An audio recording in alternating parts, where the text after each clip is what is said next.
ماہواری جس کو حیض کی حالت کہا جاتا ہے یا نفاس کی حالت، جب یعنی بچہ پیدا ہوتا ہے، تو اس حالت میں عورت قرآن مجید پڑھ سکتی ہے یا نہیں؟ دیکھیں، جنابت ایک ہوتی ہے حدث اصغر چھوٹی جنابت، اور ایک ہوتی ہے حدث اکبر بڑی جنابت۔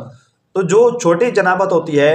وہ ہم کہتے ہیں کہ جیسے ایک بندے کو وضو کی حاجت ہے، مطلب اس نے پیشاب پخانہ کیا، ہوا خارج ہو گئی، جسم کے کسی حصے سے خون کا نکل کر بہہ جانا، منہ بھر کے قے آ جانا، نماز کی حالت میں قہقہ لگانا، اس طرح کی یہ ساری چیزیں جس سے وضو ٹوٹ جاتا ہے، یہ ساری حدث اصغر کہلاتی ہیں۔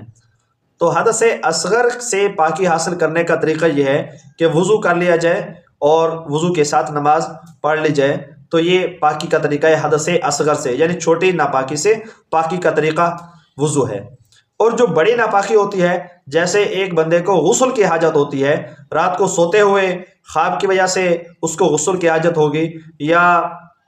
شادی شدہ ہے تو اس کو جیسے غسل کی حاجت ہوتی ہے، وہ ضرورت ہو جاتی ہے، تو اس وجہ سے اس پر غسل واجب ہے، تو یہ اس کو بڑی جنابت کہتے ہیں، ٹھیک ہے۔ اور ایسے خاتون ہے، اس کو ماہواری کا جیسے خون آتا ہے، اور ایسے ہی بچہ پیدا ہونے کے بعد جو اس کو خون آتا ہے، تو اس میں اس کو بڑی ناپاکی کہا جاتا ہے۔ اور بڑی ناپاکی سے پاکی کا طریقہ جو ہے وہ غسل ہے، بڑی ناپاکی سے پاکی کا طریقہ غسل ہے۔ تو جب تک غسل نہیں ہو جائے گا تب تک عورت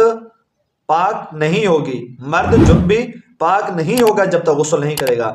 تو لہٰذا بڑی ناپاکی اگر کسی کو ہے تو وہ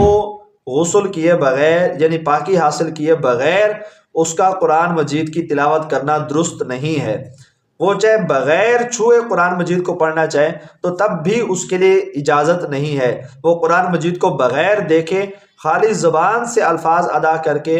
اگر تلاوت کرنا چاہے تو وہ بھی اس کے لیے جائز نہیں ہے۔ لیکن اگر حدث اصغر ہے، یعنی وضو کی ضرورت ہے، اور قرآن مجید کو بغیر چھوئے زبان سے پڑھنا چاہے تو وہ تلاوت کر سکتے ہیں۔ لیکن بڑی ناپاکی ہے، یعنی مرد جنبی حالت میں ہے، عورت جنابت کی حالت میں ہے، یا حیض کی حالت میں ہے، نفاس کی حالت میں ہے، ان تمام صورتوں کے اندر یہ حدث اکبر کی صورت میں کوئی بندہ بندی قرآن مجید کو بغیر چھوئے بھی زبان سے نہیں پڑھ سکتے۔